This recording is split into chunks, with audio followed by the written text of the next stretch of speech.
welcome to Basketball Talk Pro. My name is Ron Ecker. A little different twist to our videos. The title is Living the Life of a Coach.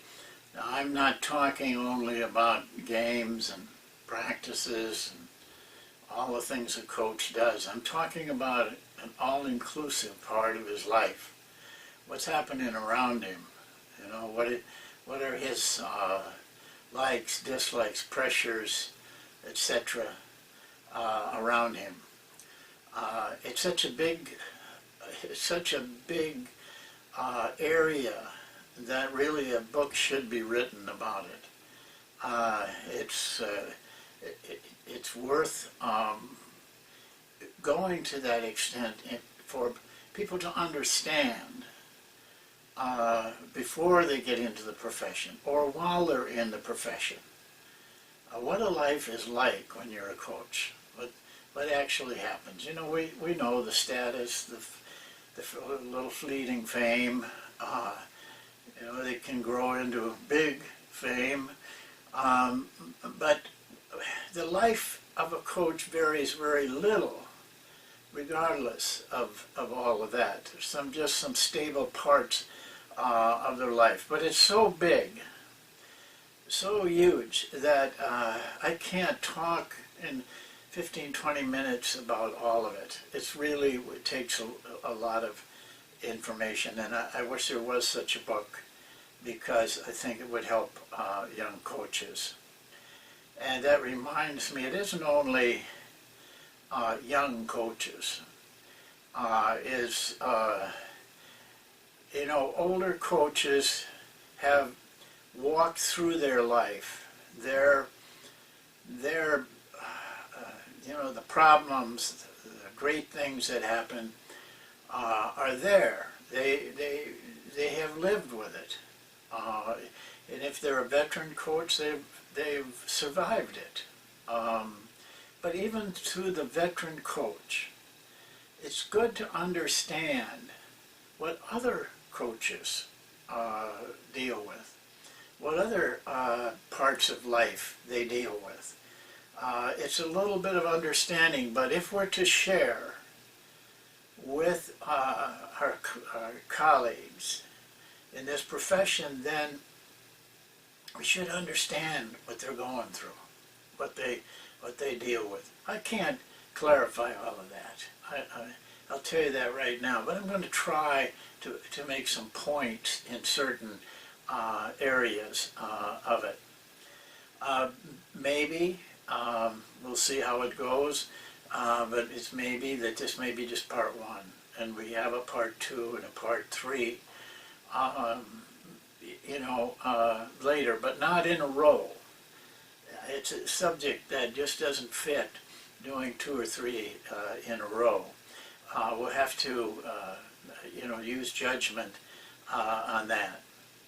Well, the 3 things I want to talk about are in the life of a coach are aspiration, family, and location.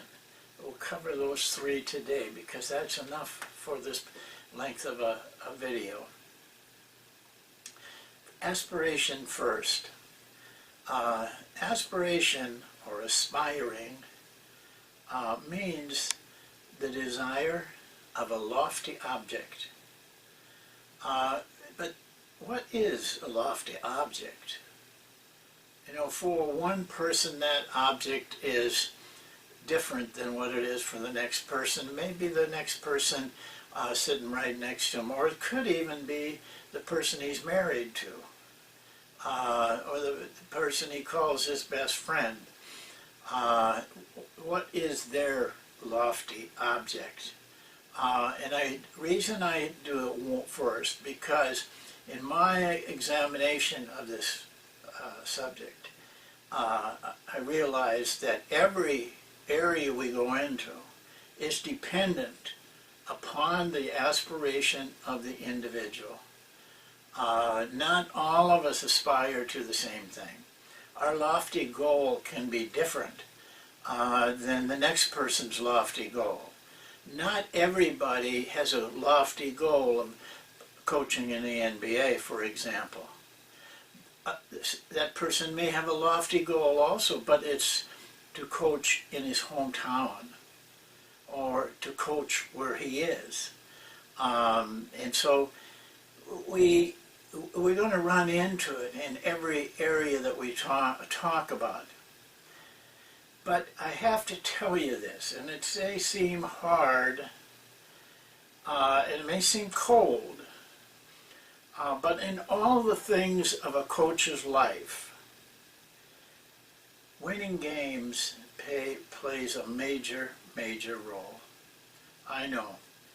You know, the goody two-shoes say, no, it's building character, and we all want to do that. But you'll see as we go along, winning pushes the buttons. You can't get away from it. There's no job that you can keep losing. And there's no job that you can get if you're losing. Winning turns the keys to your lofty goal. People don't like to talk about it. But if you come into this business without the education that you got to win, you're going to be very disappointed. Listen, I've heard all the promises. It'd shock you to some of the promises that I've heard about, don't worry, you don't have to win. Yeah, all those promises, I watched them all get broken too, lied to. Take care of yourself. Winning will help you reach whatever goal you want. It's whatever you want. There's no limit here. There's no cutoff mark. There's no landmarks. Maybe your goal is to coach your daughter's AAU team. Maybe that's what your lofty goal is. Or your lofty goal may be something like, I want to be a college coach, I want to be a Division I coach, I want to be a professional coach, I want to coach in Italy, I want to coach in the NBA. It's limitless what you want in the coaching, basketball coaching world. So don't worry about what you want. You know, I know people that are very happy in some small towns coaching their basketball team and living a very quiet life. I have a friend I call every once in a while.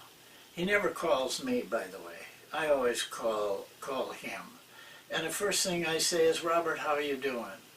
And he said, Coach, I'm just sitting here counting my blessings. A little town in Minnesota.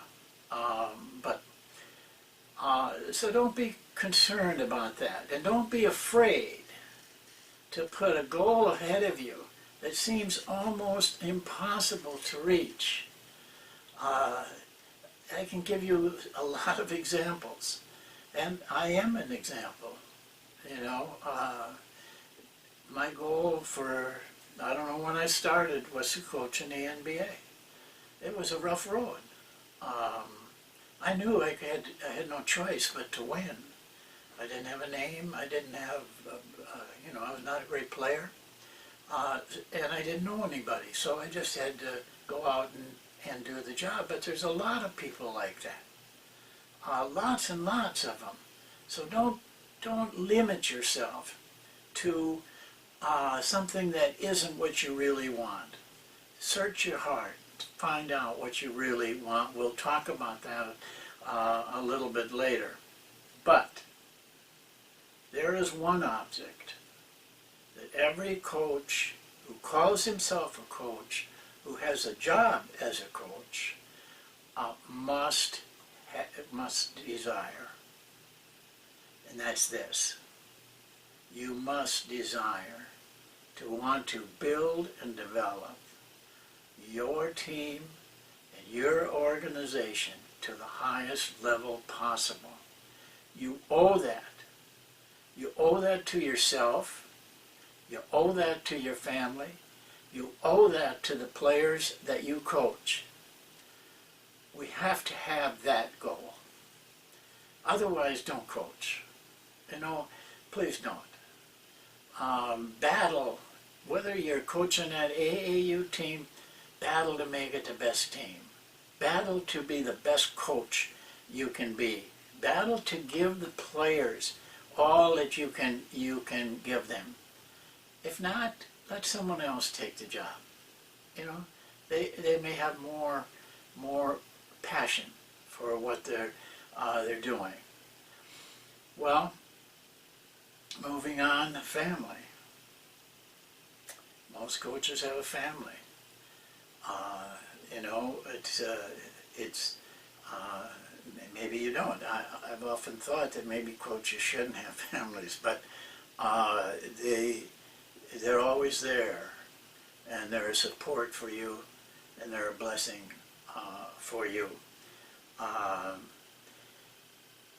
In the book of Matthew, Jesus, and I think he says it in a couple of the other Gospels, says this: where your heart is where your treasure lies. Really think about that. Where is your heart? Is it in regard to the family? You have to define that for yourself. What do I really want? What is it that I really want? And then, the family may not agree. The wife may not feel that way about what she wants. Your children may not feel about the same way as you do about your goal or your desire for something. But you will find out in the end that where your heart is, that's where your treasure lies. If your heart is one place and you're doing something else, the treasure lies in the wrong direction for you. There is nothing wrong. Don't ever forget this. There is nothing wrong of wanting to excel in something or wanting something for yourself. Try to work it out. But in the end, you have to decide where it lies. But remember this, the family pays like you do. Winning is what they need also. You don't want your wife to go to the games and hear the people around her calling you all kinds of names, calling you bad, calling you lazy, calling you all these things. You don't want your wife to put up with that. And women, you don't want your husband to put up with that. You know, wives are out there coaching now. Husbands are sitting in the stands. You don't want to hear that. So this is what I mean by you owe it to yourself, but you owe it to your family. They pay the same price you pay. So if you say to your family, I have a better job, I'm going to get triple my salary, but we have to leave and move 1,000 miles away from all these wonderful friends we have, the comfort of knowing exactly what life lies ahead in that community that you've built up over the years. But they say 3 times what you're making now. You have a new car, bigger house. The family may or may not want to move, but they too understand that you want it and that they will have a better life because of it. But they have to pay like you do. They have to pay the price of leaving those friends, leaving that comforting area that you live in, probably an ideal job, to go risk at another one, having no way of knowing what will happen. The last one is location. Again, it's based on aspiration. Uh, I know so many coaches, really good coaches, that don't want to move. Uh, they found the place they want to live, and that's okay. That's okay. But if you say to yourself, I want to be a Division I coach, I'm going to tell you something. You're going to have to move. You've got to go where the job is. The job isn't necessarily where you live. So the aspiration you have, it decides even that part of your life.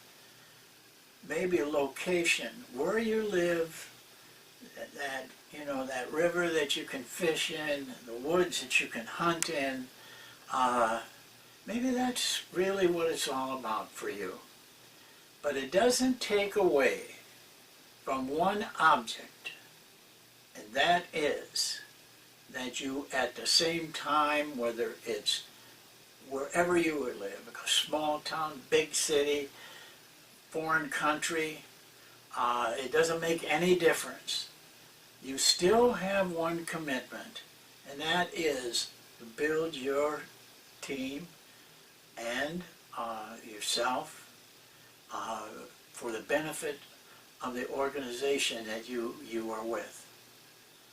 This is a given. Don't fool yourself by saying, well, I got whatever I want. I got a great place to hunt. You know, if we lose a few games, you might find yourself moving, but not what you want to move. So, you know, set your own goal, set your own pursuit of this thing. We've covered 3 areas,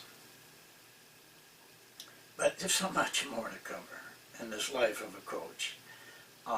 And I want to talk about it because I think it's important to you to understand. No one ever told me, or most of my friends, or most coaches, what we really were getting in for. And we never were told about the seamy side of our life. And so we just kept going and endured it. If it was too tough, too bad, too much corruption, we had to endure. So I want you to understand what a coach's life is like. Obviously, you know, I wouldn't be doing what I'm doing in Basketball Talk Pro if I didn't want every one of you to have the life that you want through coaching. But other people depend on that. Your family and your players and the organization. So you need to build yourself up to the point where you're putting out the best product possible. Think about that. That's all for today. And I'll see you next time. Thanks for watching.